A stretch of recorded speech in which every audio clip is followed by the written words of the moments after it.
How can you describe the military power of the United States? That's a whopping $900 billion or 40% of global defense spending. It's one of the most advanced armies on Earth, with cutting-edge ships, planes, armored vehicles, and a massive number of troops. Add to that the isolated location on the North American continent at a great distance from other continents and potential enemies, and don't forget about the land borders with just 2 countries. The U.S. has some tough terrain with a lot of not-so-great features. Almost the entire western part of the country is mountains. The eastern part isn't much better when it comes to flat land either. There are lakes, swamps, basically all the stuff that's hard to drive or walk through. Plus, the country covers a whopping 3.7 million square miles. Plus, there are loads of civilians who legally own firearms. In fact, the country ranks first in the world in this category, with about 120 guns per 100 people. And that's just the official count. No one can tell how much unregistered weaponry's out there. Honestly, it's hard to believe anyone's seriously considering invading the United States. But let's imagine such a scenario and break down what would happen if someone dared to attack the U.S. U.S. Navy. Where's the enemy most likely to strike first? Of course, from the sea. As we've said, the U.S. only shares land borders with 2 countries, Canada and Mexico, but we'll talk about them later. For now, they play no part in the invasion plans. So, in coastal waters, America's enemies will have to face 7 fleets. Normally, they're spread out across different locations, but during an invasion, they'll definitely be standing guard to defend their country. By the way, that's 340,000 active military personnel, some of whom serve on 11 aircraft carriers. Just so you know, that's the largest number in the world. Any opponents will have a really tough time. So yeah, all 11 aircraft carriers are a force to reckon with.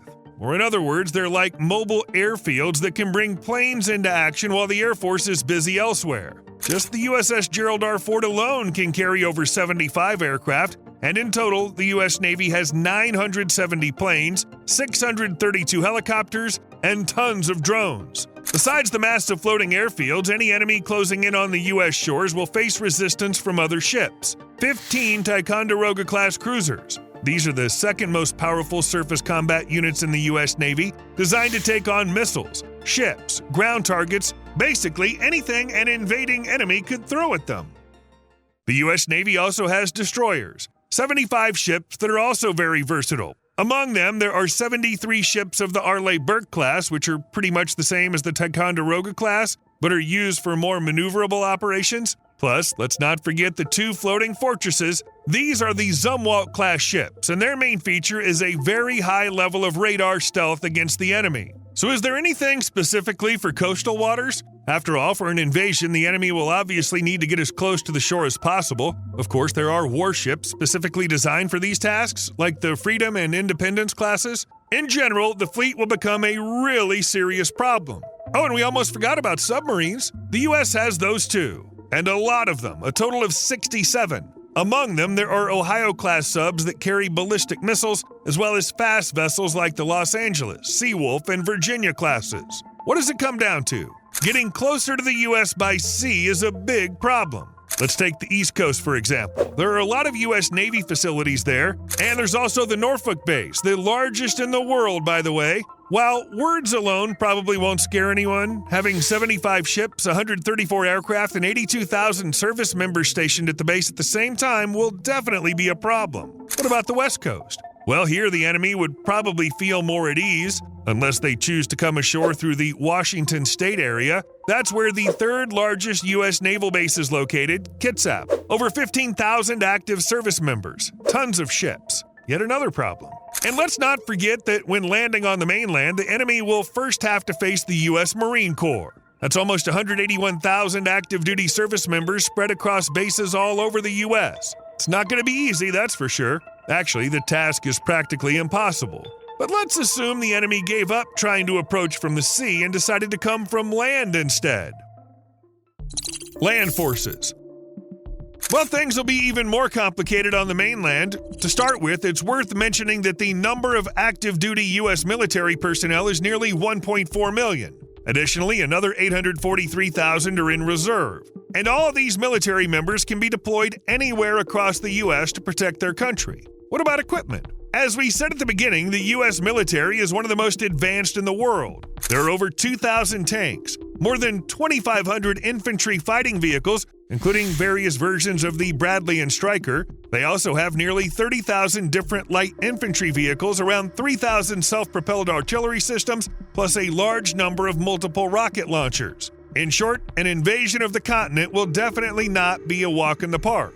It could start on the territory of Canada or Mexico. The northern U.S., if an enemy decides to start from there and gets through Canada, it's a real nightmare for ground forces and supply chains. Look in the northeast of the country or the Great Lakes. Crossing them is hardly a reasonable choice. Who'd even think about crossing the lakes, especially under constant fire from ground troops and the U.S. Air Force? You can't even get supply routes. If you try to find a way around, you'll run into mountains and forests everywhere. Basically, it's land that's almost useless.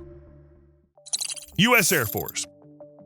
Okay, let's look west at Montana and North Dakota. There are no mountains, no lakes. This area is called the Great Plains. There are basically no natural barriers to the movement of invading troops, not even a single U.S. Army base. But don't celebrate too early because there are several Air Force bases there, and such a terrain is perfect for the Air Forces. The enemy has nowhere to hide. Some of the 187 F-22 Raptor fighters with all their weapons could easily attack ground targets. Even more likely, the F-35 Lightning II fighters, of which the U.S. Air Force has 363, will take to the skies to defend the Great Plains. And it's even more likely that the skies will be filled with F-16s. There are 738 of them in the Army. And yes, let's forget about the planes for a moment and say that this number of aircraft will be enough to handle an enemy invading from several directions. Each of these planes is a versatile fighting unit. In addition to light aircraft over the Great Plains and really over the entire territory of the U.S., the enemy will definitely be able to spot strategic bombers.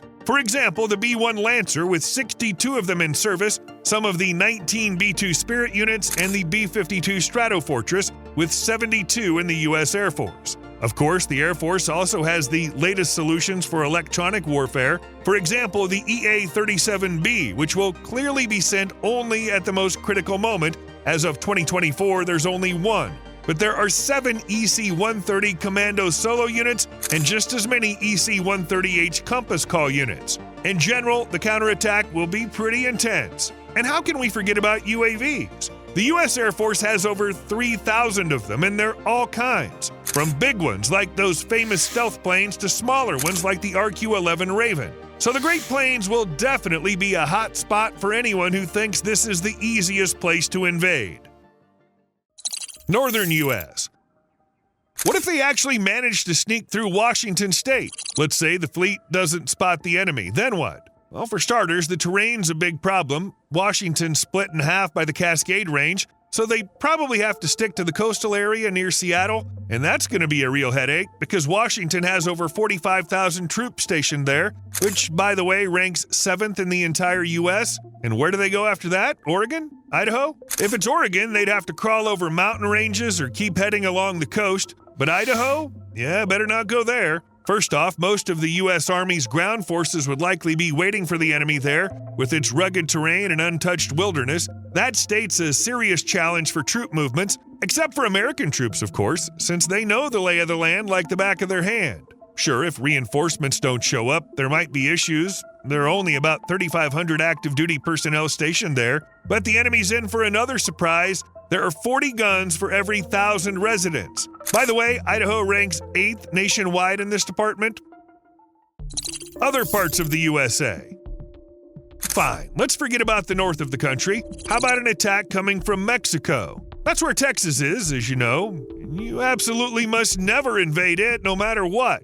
You might think the biggest problem for anyone invading through Texas would be the sheer number of guns its residents own, but nope. Sure, there are about 34 weapons for 1,000 people, which is definitely a major headache for any opponent, but that's not what we're talking about right now. The Texas Armed Forces, according to experts, are among the most capable and mission-ready military forces. Who comes first? The U.S. Army, of course. Texas has infantry, paratroopers, special forces, field artillery, communications, cyber weapons, intelligence, you name it. And all of this is handled by 23,000 active duty service members. Altogether, Texas has around 111,000 troops. That, by the way, is more than Spain's or Argentina's armies, and nearly 2.5 times the size of Canada's army. But that's not all. Texas is home to one of the main military bases of the U.S. Army, Fort Cavazos. Plus, there are loads of other places tied to the country's Army, Air Force, and Navy. Geography's one more headache to deal with if you're invading through Texas. First, the state is just massive,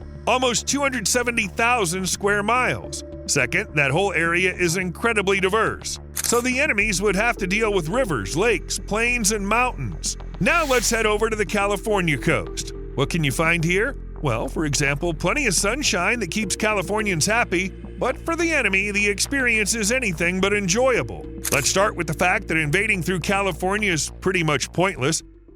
A couple hundred miles towards the center of the U.S., and you're facing endless mountains you'd have to slog through forever to finally hit the plains. In short, it's just pointless. The only way would be to invade and take over the most densely populated and developed state, whose economy is stronger than that of many countries. But along with a strong economy, there are also strong military forces. To be specific, California ranks first in the number of active duty military personnel, 157,000 of them. So what's the situation in the east? Well, even if the invading forces somehow manage to get past all the naval forces with their military bases and other facilities, they'll still run into even bigger problems on land. Here's a simple and telling map showing that on the East Coast there are states with a lot of military personnel. South Carolina has 33,000 soldiers, Florida 66,000, Georgia 63,000, and North Carolina 91,000. Overall, there will definitely be problems with advancing here, and Virginia stands out above them all. This is the second state in terms of military personnel after California, with 126,000 active duty soldiers. The state also ranks sixth in the number of guns per thousand residents. Here that number reaches 49. And there's also the Appalachians to the east. And let's just say any army that decides to march through them isn't going to have much luck. Mountains are a serious obstacle, one that hardly any soldier would willingly cross. As for the mountains of Virginia and West Virginia, this is where people live who know perfectly well how to move without roads or vehicles. They don't need any outside resources or services, and if they're bombed from the air, they'll just hide in coal mines. There's information that the mountain people of West Virginia are probably the most skilled at handling explosives. Needless to say, this is literally a red flag for any invading army, which will face constant guerrilla attacks from these tough people. Speaking of guerrilla warfare, even if by some incredible chance the enemy manages to break through the heavily armed states with a large number of soldiers and harsh terrain, the regular population will step in. And in many states, they're armed to the teeth. What does that mean? At the very least, constant disruptions to the supply chains that the enemy will need to keep fighting. Alaska. But let's still head back to the north of the U.S., the very, very far north. If we assume the invasion will go through Canada, you'd first have to get into Canada, and one way to do that is through Alaska, which is a real problem for any invasion. The state features a harsh terrain full of rough mountain ridges, icy hillsides, and loads of uninhabited zones where temperatures can fall well below freezing. But first you need to get there. It's hard to argue that this is also a huge problem. The coastline's a real nightmare for those who like more or less comfortable travel. The most of its 31,000 miles is completely inaccessible for landing. It seems like a solid argument against considering Alaska for an invasion, right? If not, here's another reason. There are 20,000 active military personnel there, plus around 7,000 soldiers from the National Guard and Reserves. They're stationed at 9 major military bases, one of which has the U.S. missile defense system. Now that's a real obstacle for any forces advancing through Alaska. Out there in the snow and uninhabited areas of the state, there's also the Elmendorf-Richardson base near Anchorage, where the F-22 fighter squadron is based. Plus the Eielson base, home to 2 F-35 squadrons. In short, it's a fortress state. Hawaii. Which part of the U.S. could still be invaded? For example, Hawaii. Compared to the mainland states, it's a pretty small chunk of land. Actually, it's several chunks since it's an archipelago. Yeah, the state's pretty far from the mainland, but if someone decided to invade Hawaii, they'd still face some serious problems. First of all, it's worth mentioning that there's a well-known Navy base, Pearl Harbor. Yes, it's right in the middle of the Pacific Ocean, far from the mainland, but the U.S. considers it a strategic location, so they have 10 warships stationed there. Also, there's the H.M. Smith camp on the islands, which serves as the headquarters for the U.S. Pacific Command, The Marine Corps forces are also there. There's also Fort Shafter, where the commander of the U.S. Pacific Army is based, along with the Engineering Corps. The main military units are based at Schofield Barracks, the 25th Infantry Division, and 8th Theater Sustainment Command, plus the base serves as a training ground for infantry, aviation, and artillery regiments. Next to Schofield Barracks is Wheeler Army Airfield, where the headquarters of the Hawaiian Army Garrison and the National Guard are located. In total, there are 42,000 active-duty military personnel on the islands. You know what else will be a problem for the invading forces in a remote state? The locals will clearly support their own soldiers, and getting around Hawaiian tropical forests and between the islands is a job that requires not just the usual soldier skills, but also a deep knowledge of the terrain.